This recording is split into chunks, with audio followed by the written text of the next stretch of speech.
ছিল। আমাদের দেশে কিছু জ্ঞান পাপী আলেম রয়েছে। কি পাপী?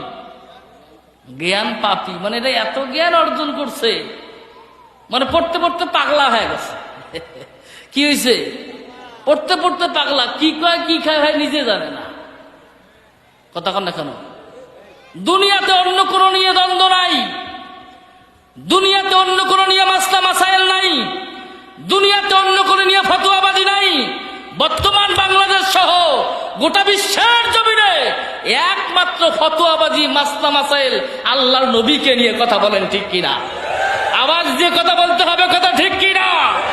যারা আমার নবীকে নিয়ে মাসলা মাসাইল তৈরি করো, আমার নবীকে নিয়ে ফতোয়া ফাসাদ তৈরি করো, আমার নবীজির সম্মান যাদের ভালো লাগে না, আমার নবীজির ইজ্জত মর্যাদা যাদের কাছে ভালো লাগে না, নিঃসন্দেহে তাদের জন্মের ভিতরে ভেজাল।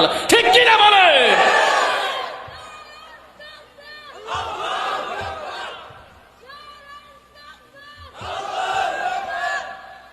মারাবা বলেন। এটা ছোট্ট মানুষ, আর আপনারা কষ্ট হচ্ছে আপনাদের? হ্যাঁ, এটা আমি বলি না, আল্লাহ কোরআনে বলে, সূরা কলাম 13 নম্বর আয়াত,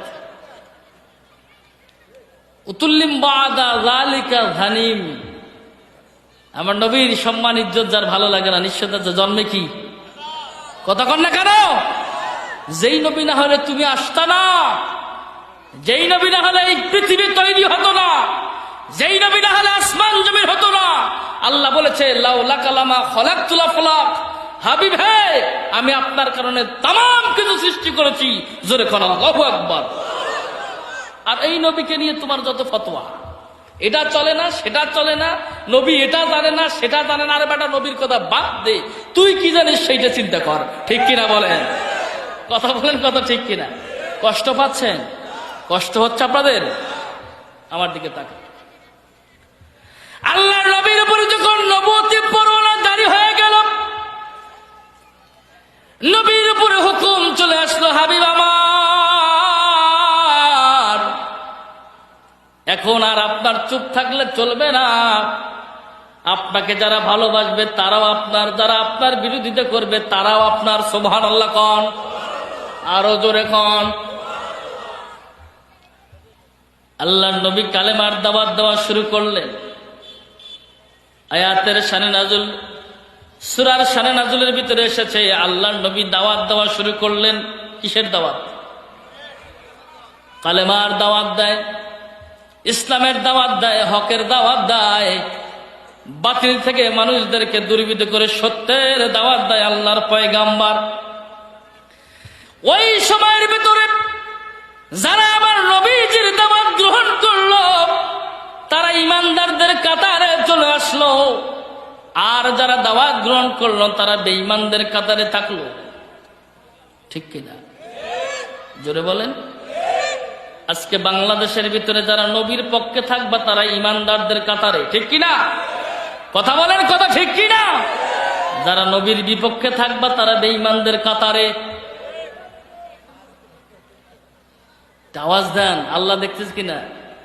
আল্লাহ দেখে কিনা? আল্লাহ বলে, ইন্নাল্লাহা সামিউন আলিম, নিশ্চয় আমি আল্লাহ আমার বান্দার প্রকাশ্য গোপন সবকিছু দেখি এবং শুনি। যেরকম সুবহানাল্লাহ।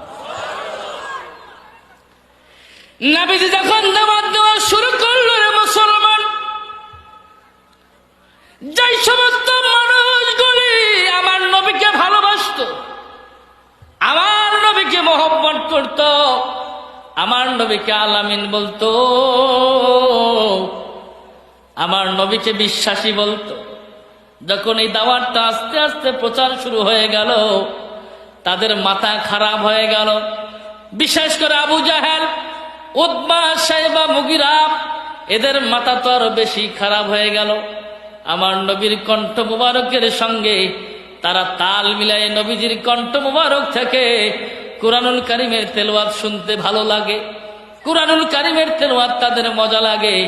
যখন সত্যের দাওয়াত আমার নবী দেওয়া শুরু করলো, তখন তাদের শরীরের ভিতরে আগুন লাগা শুরু হইল। কথা বলেন, কথা ঠিক কিনা? আমাদের দেশে একদল মানুষ আছে, যেখানে হকের আলোচনা হয়, কোরআনের আলোচনা হয়, দেখবেন বিভিন্ন রকমের বাধা প্রয়োগ হয় কি হয় না? কথা কন, হয় কি হয় না? যদি তারা বাধা দিয়ে থাকে, তারা হয়তো বুঝে নাই, বুঝে কম, তারা কি বুঝলে হয়তো আর দিবে না। এজন্য তাদের সঙ্গে বাড়াবাড়ি করার দরকারও। আল্লাহ তাদেরকে হেদায়েত করুক, আমিন বলেন, আরো জোরে বলেন। আরে বন্ধু, গভীর মনোযোগ। হকের দাওয়াত যখন আল্লাহর নবী মক্কা নগরীর ভিতরে কায়েম করার চেষ্টা চালাচ্ছে, চুপি চুপি দাওয়াত দেয়।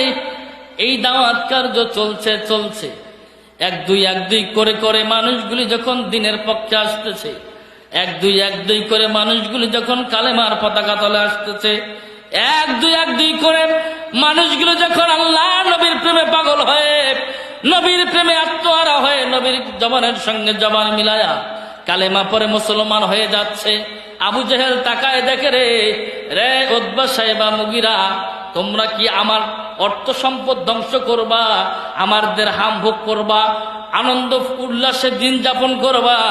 কেন কি তোমাদের চোখে পড়ে না আস্তে আস্তে করে মুহাম্মদ সাল্লাল্লাহু আলাইহি সাল্লামের দিনের দাওয়াত দিন দিন বেড়ে চলছে, দিন দিন মানুষ মুহাম্মাদের পক্ষে চলে যাচ্ছে, দিন দিন আমাদের সংখ্যা কমতে শুরু করেছে। অতএব কারণে তোমরা এভাবে হাত গুড়া বসে থাকলে এমন একটা সময়, এমন একটা পরিস্থিতি, পরিবেশ মক্কা নগরীর ভিতরে দাঁড় হইতে পারে রে, যেই সময় এই রাজ্যের ভিতরে নেতৃত্ব চলবে আল্লাহর পয়গাম্বার মুহাম্মাদুর রাসূলুল্লাহ সাল্লাল্লাহু আলাইহি সাল্লামের। কথা বলেন, কথা ঠিক কিনা? এরকম অবস্থা থেকে আবু জাহেল, উতবা, সাইবা, মুগীরা গোপন বৈঠক করলেন রাতের বেলা, গভীর রাত।